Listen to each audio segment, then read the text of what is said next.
So I just realized I crossed over the 200 order mark in early June, right before I went on vacation. And then I guess I just kind of forgot to make a post. You know, life kind of comes at you fast. You know, you get on vacation, you got to catch up on orders, and then work throws you into an outage. So you're working every day of the week and just crazy stuff like that. But anyway, now I'm around 220 plus orders.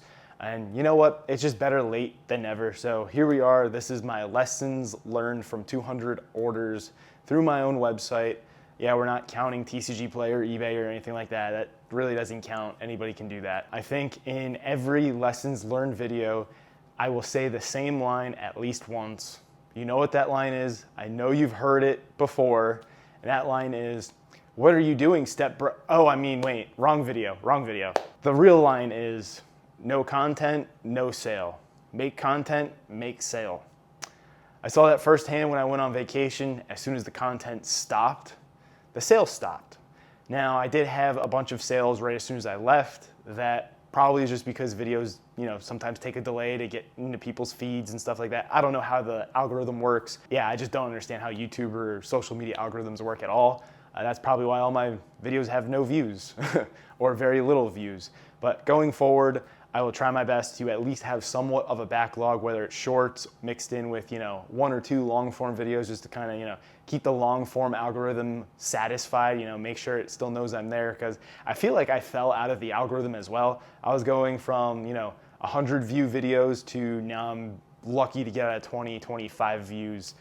So that definitely hurts, especially my watch time hours and just exposure to new people, because I'm trying to get to that 1,000 subscribers, but I also need 4,000 watch hours, and both of those are going to be pretty dang hard to do. I have to get back into the algorithm's favor. I mean, it's been about a month consistently posting, so I'm not sure exactly what's there. Maybe the algorithm just changed a little bit and they're like, hey, this guy's content sucks, because, you know, after all, I don't know what the heck I'm doing. Anyway, while we're on the topic of vacation, I very quickly learned at a bare minimum, I need to put some sort of banner on the website. So if you guys check the website while I was on vacation, the banner at the top that says like, welcome to Max Packs was changed to like, we're on vacation, expected delay in shipping until whatever, June 19th or whatever day it was. And that's because I got 5, 8, 10 orders literally the day I left. It was like, I was in Pennsylvania, and I was like, holy cow, I need to send out an email to these people like, hey, I'm on vacation, blah, blah, blah. And then I had to edit the website because I forgot to put the banner on there. And yeah, so I had to do that on vacation. I emailed the people. You know, most people are very understanding. They're like, oh, I understand you're on vacation. No rush getting it out. Just whenever you get it out, you get it out. No big deal. And so, I mean, thankfully they were understanding. It's on me to be ahead of the curve, ahead of the ball, to already have that on the website so people can just click on the website and be like, oh, delay in shipping, you know, I don't even need to email them at that point. Moving on from vacation, I think just building relationships all the way around is a major key to being successful in, you know, Pokemon, TCG, sports cards, whatever, the hobby, whatever you want to call it. Outside the occasional collection buy I have, which is very occasional, and those are usually one and done type of deal. I usually don't ever hear from them again. I really only get product from 2 or 3 people, at least English wise. One of those guys is partnered with a card shop, so that's very helpful. At least I can get product for release most of the time. I buy from the same 2 Japanese suppliers I have for the last like year and a half. I buy from the same 2 Chinese suppliers. Well, I had one supplier for a while. I just got a second one, just in case they run out of stock. You know, now I have a backup. They tend to be a little bit more expensive, but that could just be because I'm new, whatever. I made a video on how I get product in this crazy bull market. If you'd like to watch, scroll down my channel, it's there somewhere. Probably isn't that hard to find. But it's not just on the supply side, it's also on the selling side, building relationships with other vendors at shows, building relationships with some of your customers. If you can interact with them on social media, YouTube, Discord, whatever it may be, it all really helps. I know I've gotten some customers just from interacting with them on social media, like the one I was talking about earlier on TikTok. Maybe it's somebody that joins the Discord, they're a little unsure if I'm reputable, if I'm legit. They can join the Discord, see like interacting with other people, see like how the Discord operates, see how some of the other customers are. Maybe they see the buy, sell, trade feedback, stuff like that. I made a video on one of the trades I did with another local vendor. That was the One Piece trade. And that would have never happened if, you know, we never started to build rapport with each other.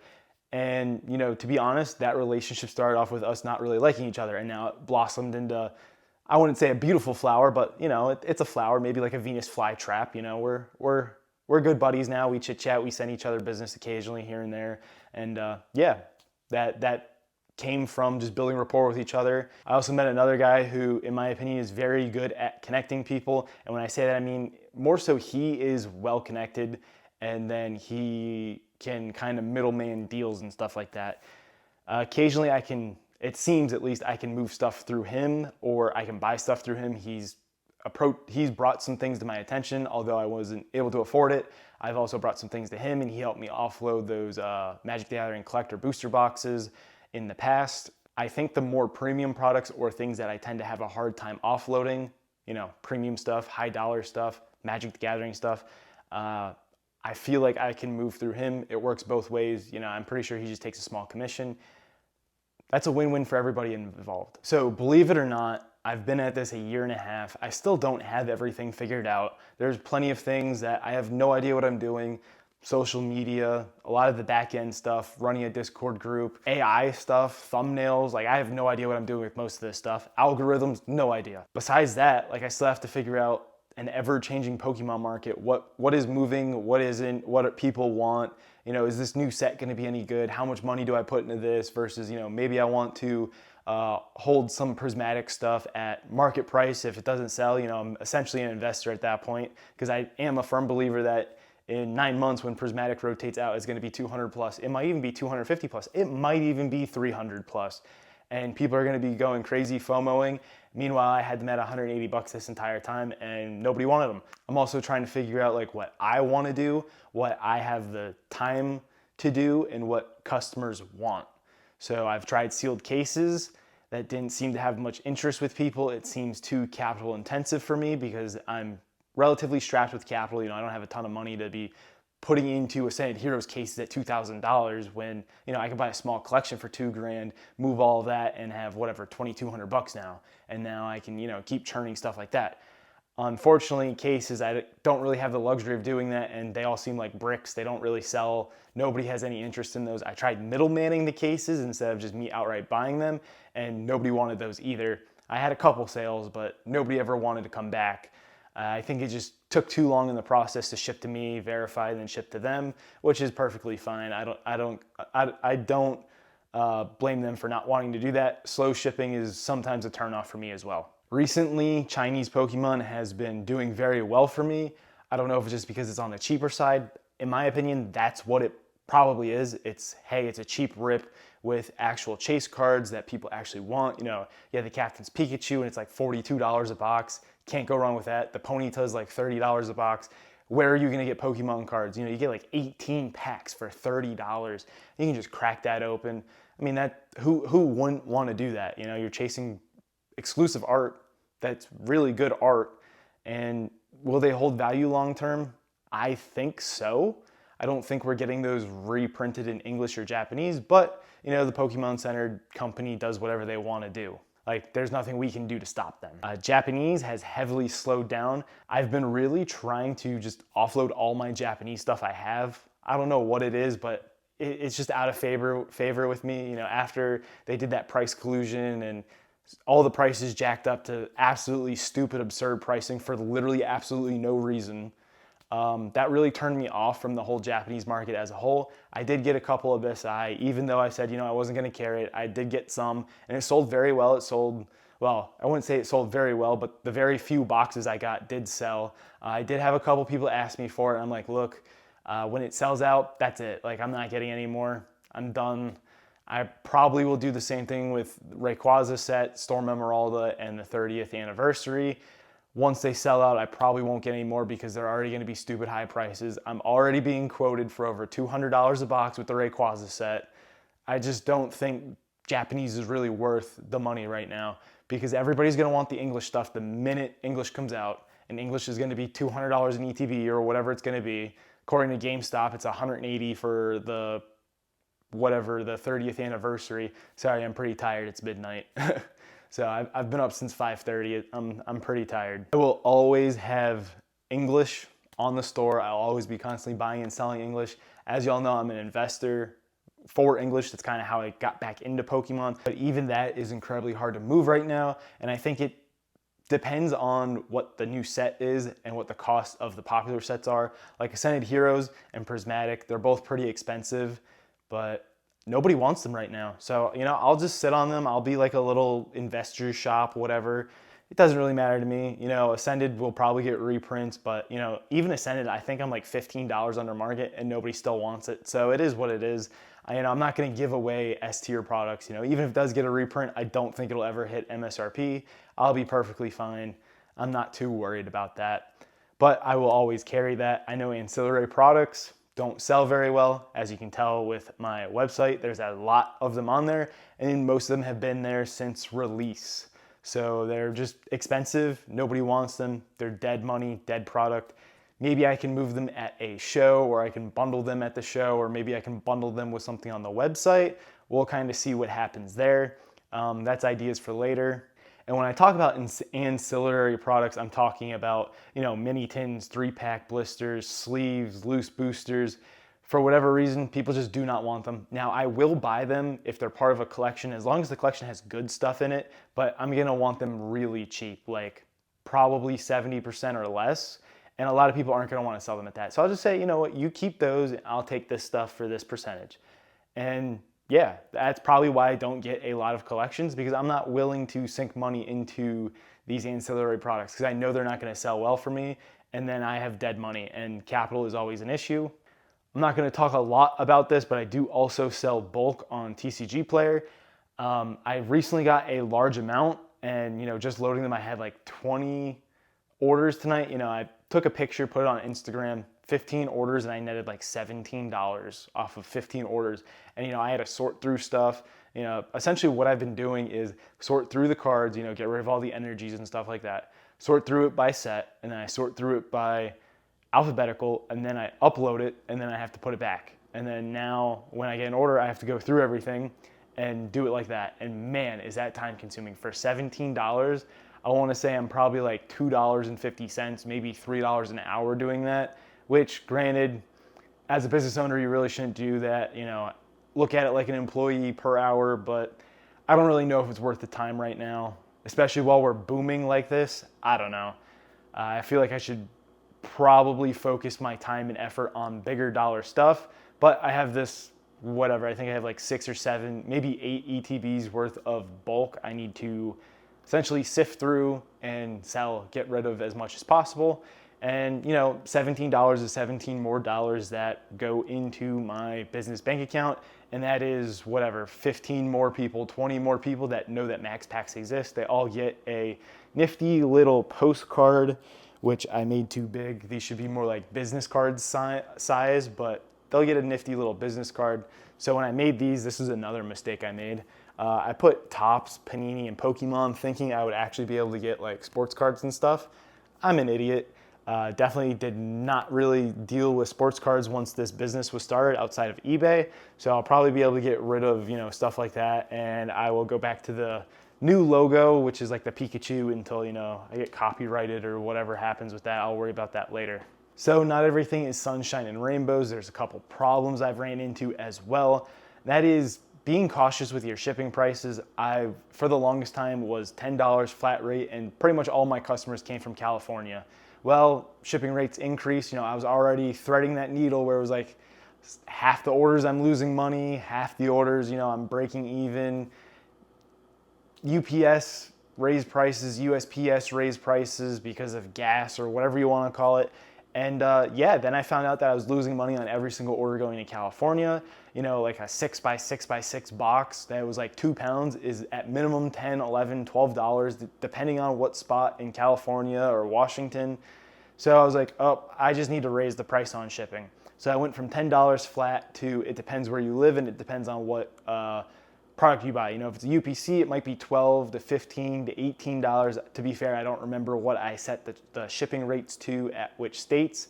If there's an issue with that, somebody please let me know if it's combining shipping, because it used to do that where if you combined say a Chinese booster box and a UPC, it used to add them together and be like $25 instead of just being $15, if you catch my drift.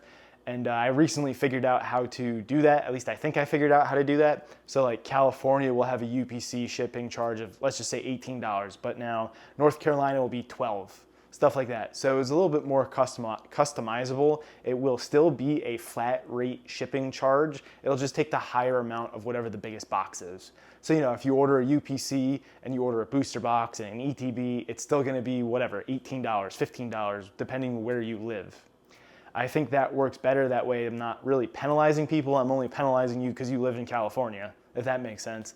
Sorry, I know California likes to spend a lot of money. I know you basically get a discount by shopping with me if you're from California. You save 10% on sales tax, and you really can't beat that. Even if I'm 100% market, you're still saving 10% on sales tax.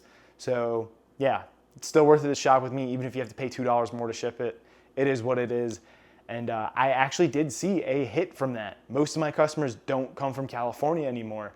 Sometimes I get some small orders from California, but not the big orders that I used to be getting. They're from other states now that pretty much all still have the $10 flat shipping or $12 flat shipping.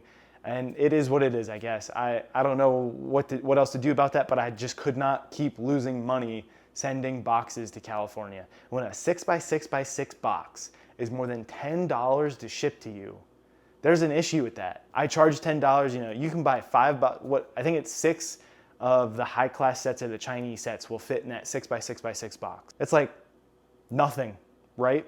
And then I believe the last one I sent was $13 to Santa Clara. And somebody else in Santa Clara bought like 4 of them, and I had to use a 6x6x6 box. And I think it was like $11.50 something. And that's, if there's a big order, that's before a signature, before tracking, or not tracking, before insurance, stuff like that. So yeah, it's just not worth it. At some point, I'll eat the signature, but I can't eat the whole shipping cost. The margins are too small, it doesn't make sense. So that's one thing that was like kind of a growing pain. I kind of got hurt because of that, but I think it's a necessary evil essentially, and it was gonna have to happen at some point. Now let's talk about scams. The Pokemon hobby, whatever you wanna call it, they're littered with it, whether it's vending, whether it's websites, whether it's in-person deals, and Venmo. As y'all know, one of my previous videos, I'm talking about a Venmo chargeback. Yes, I literally met this person face to face. I delivered a product to their residence. They were a college student, so they probably don't live there anymore. And I got chargebacked. And this was a friends and family Venmo deal, which blew my mind because I didn't even know you could do that with friends and family. Turns out you can. So anybody that vends or does sales through Facebook or whatever, be alarmed, because all of these Venmo, Cash App, they can all be charged back. PayPal, not even goods and services, friends and family too. And it is what it is. It was over $700. Doesn't seem like there's anything I can do. I'm definitely not paying Venmo back. Send my ass to collections. I don't care. I'm not paying you back. Sucks to suck, Venmo. Let me take that back. I probably will end up paying them back, but at this time, they have not been cooperating with me at all. So honestly, screw them. But that really opened my eyes. Like I said, when doing local deals and vending, I'm probably gonna just take Zelle and cash going forward. Yeah, that sucks. Who wants to be scammed? And you already have very tight margins. I mean, I'm very transparent and open with what I sell per month. I sold $10,000 one month. So I made $1,000 roughly, and I lost $700. So I made $300 for a whole month's worth of work. Not only am I gonna do cash and Zelle for in-person deals through the website, I would say I'm very diligent with checking names, area codes for phone numbers, addresses, billing addresses, and verifying that the address is actually legitimate. If you're a new customer and you place a large order, expect me to reach back out to you unless you reach out to me first. Now, for the most part, a lot of these people that are placing larger orders for their first or second order, they usually reach out to me first on Discord. And that really saves me the time of, reaching out to you first, but I'll still kind of stalk you. I'll still make sure your address is legit and everything, just to make sure you're not, trying to scam me, playing me up, buttering me up to let me down, I'll still make sure the address is legit and all of that. A lot of my subscribers and stuff are new. My very first order was a guy buying out my whole store. At the time, it was like $3,300 or $3,500, and it was a scam. The address wasn't real. I called him twice. I texted him. The billing, I don't even remember if the billing address matched, but it was a fake place. And he never answered anything. So immediately I got hit with whatever 3% of $3,500 is, and I took that to the chin as a seller fee, and there's nothing I could do about it. So that's another thing, you know, be a little cautious with stuff like that, but I'd rather take the 3% right to the chin than $3,500 and have no product to show for anything. That's pretty much, it's all on my mind for my lessons, for my 200 orders. Let me know if you guys have learned anything in your process and what struggles you're going through. Maybe I can help you get to 5 figures. I'm struggling to get past 5 figures. Plenty of helpful links in the description of the video. Join the Discord, it is absolutely free. Love to have random conversations, Pokemon conversations, leaks, whatever, in the Discord. So join that, you know, join the community, shop the website, place an order, give me your money, help me grow the website, give me a subscribe on YouTube. I appreciate your watch hours. This is Max Pax signing out.